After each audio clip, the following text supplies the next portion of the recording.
Morning పిల్లలు. Very good morning పిల్లలు. ఈరోజు మనము అంగన్వాడీ విద్య ఆటపాటల విద్యలో ఒక కథ చెప్పుకుందామా? చూడు వహిన సరే కూర్చో. ఈరోజు కథ పెంపుడు మరియు అడవి జంతువులు. అంటే పెంపుడు జంతువులు, అడవి జంతువులు. పెంపుడు జంతువులు అంటే కుక్క, పిల్లి అన్నీ వస్తాయి. మీకు తెలుసా? పెంపుడు జంతువులు అంటే ఏంటి? అడవి జంతువులు అంటే ఏంటి? కోతి, సింహము, పులి, ఏనుగు, జిరాఫీ అన్నీ అడవి జంతువులు. సరేనా? కుక్కలు, పిల్లులవి పెంపుడు జంతువులు.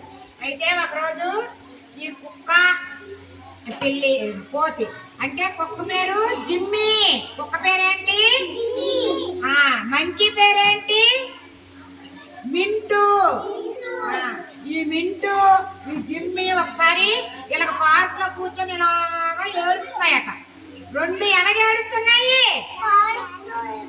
ఇలాగా ఏడుస్తున్నాయి. అప్పుడట జిమ్మీ ఈ మింటూకి అడిగిందట. ఏంటని ఇక అడిగింది, మింటూ మింటూ ఎందుకు ఏడుస్తున్నావు అని అడిగింది. ఏమని అడిగింది? చెప్పండి గట్టిగా. మింటూ మింటూ ఎందుకు ఏడుస్తున్నావు అని అడిగింది.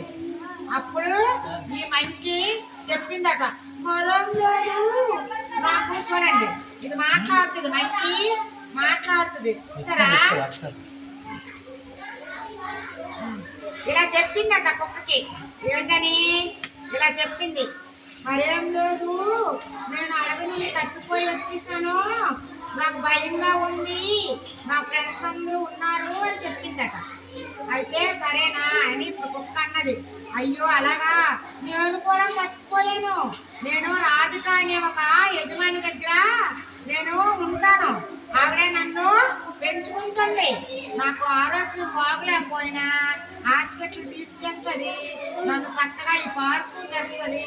నేను ఆవిడ వెనక్కి ఇలాగా నడుస్తాను, నన్ను నడిపిస్తుంది పార్కులో ఇటు అటు అని ఈ జిమ్మీ అనే కుక్క దీనికి చెప్పింది. మింటూకి చెప్పిందా?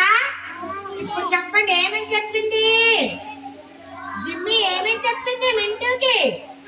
చెప్పండి పిల్లలు, చెప్పలేరా? నేను రాధిక అనే ఆవిడ నన్ను పెంచుతుంది, వాళ్ళ ఇంట్లో నేను పెంపుడు జంతువును, నాకు తన వెనకాలే తిప్పుకొని పార్కుకి తిప్పేది, నన్ను చాలా జాగ్రత్తగా చూసుకునేది, నాకు స్నానం కూడా చేయించేది, ఈరోజు నాకు మంచి ఆహారం పెట్టేది. కానీ నేను ఈరోజు పార్కుకి వచ్చి తప్పిపోయాను, అందుకే నేను కూడా ఏడుస్తున్నాను అని రెండు కూడా ఇలాగా ఏడ్చుకుంటున్నాయట. ఏడ్చుకొని అలాగ ఏడ్చుకొని పార్కులో కూర్చుంటే అటువైపు నుండి ఈ రాధిక అంటే ఎవరు? ఈ జిమ్మీని పెంచావిడ ఆ తిన్నగా వెళ్ళిపోతుందట. అప్పుడు జిమ్మీ చూసిందట. చూసి పరిగెట్టి వెళ్ళి రాధికని ఇలాగా కౌగులించుకుంది. సరేనా? అప్పుడట ఈ మంకీ ఏడుస్తుంది, నేను ఈ చెట్టు మీద నుండి ఆ చెట్టు మీదకి, ఆ చెట్టు మీద నుండి ఈ చెట్టు మీదకి గెంతేదాన్ని, మరియు నా ఫ్రెండ్ మోను, జిరాఫీ, ఏనుగు, లక్ష్మి ఏనుగు, వీళ్ళందరినీ మిస్ అయిపోయానని చాలా ఏడుస్తుంది. అప్పుడు రాధిక వచ్చి ఈ ఎవరికి అటవీ శాఖ వారికి ఫోన్ చేసింది. చేసి ఈ మింటూని అప్పచెప్పింది. అప్పచెప్తే అప్పుడు మింటూ చక్కగా వెళ్ళిపోయింది. రాధికకి థ్యాంక్ యూ చెప్పింది. సరేనా పిల్లలు, మీకు అర్థమైందా? మరి మళ్ళీ మరొకసారి చెప్పుకుందామా? సరేనా? Very good. ఇదిగో క్లాప్స్ కొట్టండి పిల్లలు.